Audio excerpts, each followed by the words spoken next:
Hey everybody, just a quick presentation here on writing a literature review for my students here at Morehead State University. This is in no way intended to be a definitive presentation on how to write a literature review or what a literature review is or anything of that nature, but rather it's just a quick and dirty presentation to give you some ideas on what it is. First of all, the question, why do we write literature reviews at all? Well, number one, and the most obvious, is it shows you that you know the literature. Whenever you're doing any type of scholarly writing and you want to talk about a particular subject, you need to be able to show that you know what has been said already on that subject so that it gives credence to what it is that you're saying. In addition, a good literature review gives your readers a background to understand your work. It shows, in addition with this one, giving a historical perspective, it shows how what has already been done leads up to what it is that you want to do. Also, a good literature review will describe related work. So it will show other things that have kind of sort of like what you've been doing, but they will tie that in to what you're going to do. In other words, it gives it a good literature review leads your readers to the reason for your research or your capstone. It shows what the literature says about what you're talking about and leads them up to what it is that you want to do. What's the problem? And it establishes that theoretical framework or the methodological focus of your work. Okay, so the question is what is the process? How do you go about writing a literature review? Well, first thing you have to do is you have to identify key topics. Now, I'm going to just use the example of my dissertation in this conversation just because it's the most readily accessible to me in my mind. But you identify key topics. My dissertation was about reducing computer anxiety in pre-service teachers, specifically reducing computer anxiety in pre-service teachers by implementing advanced organizers into the classroom. So my key topics were computer anxiety, pre-service teacher education, and advanced organizers. So I had to identify those three main key topics to know so I could narrow down and start broad right there and then narrow it down to my actual topic in and of itself. So once you have those, what do? Well, we had to do some research. To be honest with you, Google Scholar nowadays is really a great place to start. Not Google, mind you, Google Scholar. If you've never used it, you need to learn it. It's scholar.google.com. Put in your key terms. You can sort by relevance. You can sort by date. You can see how many people have cited specific articles. It's really a great place to start a literature review nowadays. Also, if you're accessing and from a computer on campus at Morehead State, or if you are looking for full text off campus, you can log in with your Morehead State ID and password and be able to access a lot of the things themselves right there online as a Morehead State student. As a matter of fact, just tonight I was working on updating the literature review for an article that I have to do some revisions on, and in a matter of about 20 minutes, if even that long, well, no, within 20 minutes I had identified 20 articles and downloaded them all full text and have them synced up on my iPad so I can take them with me to read and work on updating my literature review. So you identify your topics, you get some articles, and then you know what? It's reading, and more reading. You got to read what you find. Some people like to get a bunch of stuff together and then read it all. Some people like to get an article, read it, get another article, read it. It's whatever is most comfortable for you and how you want to do it.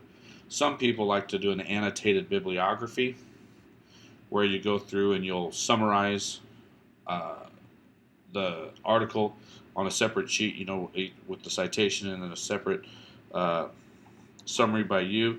If you want to do that to give yourself an idea, you can knock yourself out, but it's not a necessary part of the process. But you also need to organize it. Once you started reading, you've got some articles, you've read them, you know what is the important parts of the articles are. You need to start organizing it into a cohesive narrative. So basically, so you can write it up. Now, that can be done in any number of ways, to be honest with you. Um, Back when I did my dissertation, I literally had a database developed. I did mine just in an Excel spreadsheet. This was pre days of things like EndNote. And so I had the citation and then I had the quotes from every article.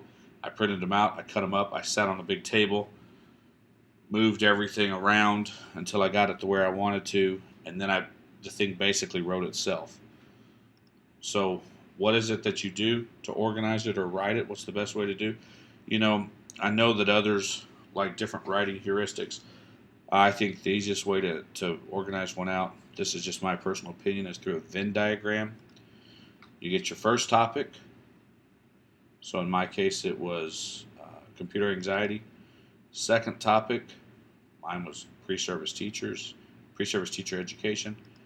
Third topic was um, advanced organizers. So those were my three main topics. So I first separated things out that way.